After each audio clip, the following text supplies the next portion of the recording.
Welcome back to the David Pakman Show. Welcome to the bonus show. We have a fascinating story here on Qatar, and it ties in with North Korea.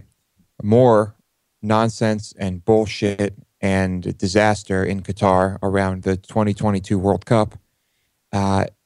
It seemed like we heard from I don't know, FIFA big shot, that chances are this World Cup was going to be canceled because of the heat in Qatar, because it would be too hot. Meanwhile, we still have Qatar building this $45 billion infrastructure around their 2022 World Cup. And the newest bit of information is that they are using slaves from North Korea. Is this, I mean,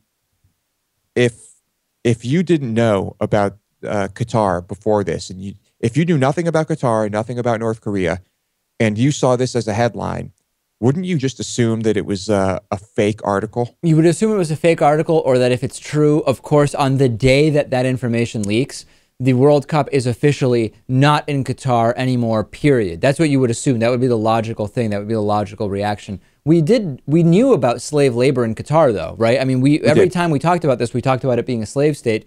We just didn't know that they were being shipped in from North Korea. Yes. So somehow, at some point, somewhere, there was a meeting between someone from North Korea and someone from Qatar, and it was agreed upon to have slaves shipped over from North Korea to make money for the state. North Korea, by the way, according to defectors, claim that the regime pockets 90% or more of the earnings made by these migrant workers, who I'm assuming are making next to nothing anyway. Of course. This is incredible.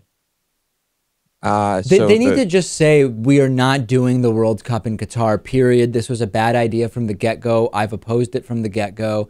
And let's be done with this. And I get that there are problems in other places. I understand that you see all sorts of marginalization of all sorts of people every time you have the Olympics, every time you have the World Cup. But we can still work within a gray area and say this is some of the worst we've ever seen, and we're just not going to do this. You know, we can't rely on FIFA to say that. FIFA is unscrupulous. We know this. And I don't think FIFA I don't think FIFA cares. It's up to the football teams, the players, the coaches, the countries to say that they refuse to play here. But who knows if they even care, right? I mean, that's who it's going to be left to, because how is this going to stop when Qatar invests? What does it stop after Qatar invests 10 billion into this, 20 billion? They're planning on investing 45 billion in this. And every dollar you allow them to spend is going to make it that slight bit more difficult to call this entire thing off. Exactly. And so we got to do this now. But I can't believe that North Korea is sending slaves to Qatar. This is just one of the craziest things I've ever heard. But it's happening, at least according to defectors, and I believe them. I mean, it sounds like something that would happen. It sounds like something, an agreement between the two countries sounds like just something that those two countries would agree on. Yeah, North Korean slave labor in Qatar. The stadiums you see will have been built by slaves from North Korea, as if they didn't have it bad enough. Actually, you know what? Life is probably a little bit better in Qatar, but they're not keeping any of the money they make. At least for men, probably. Yeah, good point. I'm sure it's only men being sent over. Let's talk about Turkey a little bit. Turkey is making headlines after the army.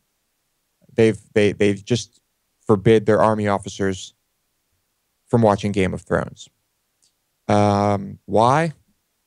We're not really sure. I guess it just doesn't fit in with whatever they're trying to teach. Now, we've talked about how Turkey is constitutionally a secular nation. Still a very, very, very religious country. But now we're seeing, the lines be blurred here a little bit, as the army is also requiring a course on Islam. And I wouldn't see that as necessarily a bad thing if it were more of a historical thing, but it seems like it's not. And it seems like their president is also on the more religious side. So what's going to happen here? Are they going to regress like many countries in that region have? I really hope not. I mean, we have a situation here that is, I wouldn't call it precarious, but I would say that Turkey is to some extent kind of hanging in the balance. We've talked about just the horrible insistence from Erdogan in he's against the internet and just we're seeing that element go on. At the same time, we're seeing something that exists in Iran, which is that the population is quite moderate. The population, what I'm saying, in Turkey, we're seeing something similar with the population as to what we've observed in Iran, which is a more moderate population. It's just that in Iran, it hasn't really led to more systemic change, whereas Turkey has certainly moderated as a result of this population shift. So I don't know. I really hope that things in Turkey continue going in one direction and not the other. Yeah, we'll have to watch and see. But it seems that almost every country in that region has regressed because of religious fundamentalists coming to power and seizing control and just pushing their religious beliefs on the nation. But that's what we're going to talk about in the next story too, because Iran has banned dogs, and as I'm sure everyone can guess, the reasons for this are religious. Dog owners are going to be lashed 74 times. Each or total? Huh? Each, or are there only a few dog owners, so they're dividing 74 lashes? No, I believe that anyone who owns a dog will be subject to 74 lashes. Correct me if I'm wrong, but 74 lashes could easily kill you, correct? I think so. People have died from fewer than that. Yes. There are some people who are going to be exempt from this law. Oh, good. And that would be farmers. And there was one other, anyway, someone who uses dogs for one reason or another. There were two professions that were exempt from this. And I guess dogs are considered impure by some Muslim clerics. The funny thing is, there's other situations, for example, pigs, right? Pigs are considered impure both by the Muslim religion and the Jewish religion. But that doesn't mean that you're not allowed to have a pig. It just means you're not allowed to eat a pig. Yeah. And it seems like there's some confusion here over what the scripture states. So let me get back to something. Police, farmers, and hunters are exempt from this.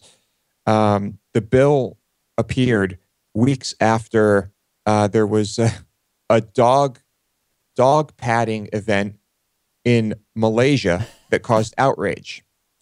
So this might have done preemptively to prevent such an event. So in Malaysia, people showed up and they were just petting dogs on the head, and then Iran freaked out because of that and said, we're now banning dogs and we're going to whip people who don't do it.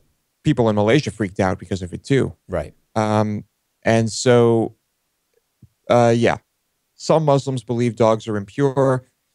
And according to some experts, the Quran does not forbid Muslims to own dogs. One interpretation here says that it is not wrong to touch a dog or any other animal. If the saliva of a dog touches you or any part of your clothing, you are then required to wash that clothing and part of the body. And who wouldn't do that, right? I mean, if most people wash their clothes and bathe, thus, it sometimes when we do these stories, it's easy to kind of just laugh this off as insane.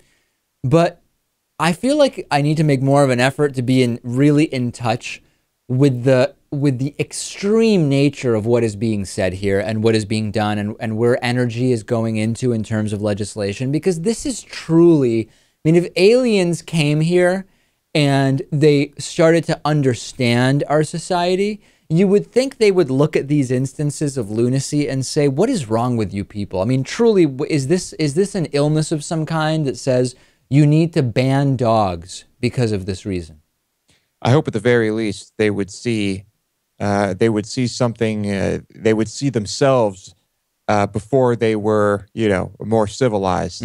If if they went through periods of time like we're going through right now. Are people supposed to kill their dogs if they have them, or just let them loose? Because obviously most dogs if the dog's been living someplace for a while, some dogs will run away if you let them outside, but a lot of dogs will just stick around, I don't know. I have no idea what the hell is going on in Iran.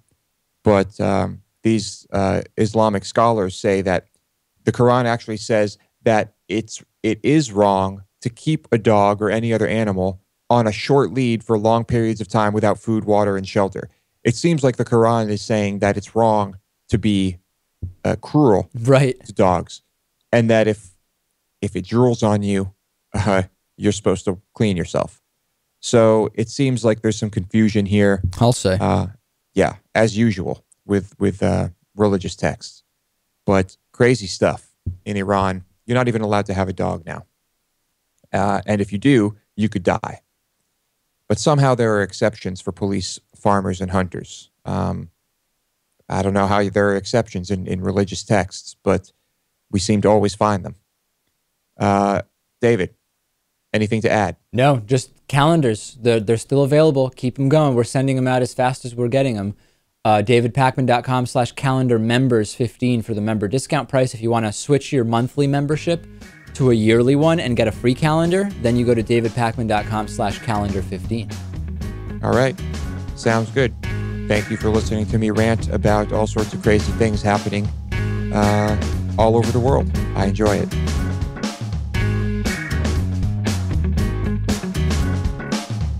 The David Pakman Show at davidpakman.com.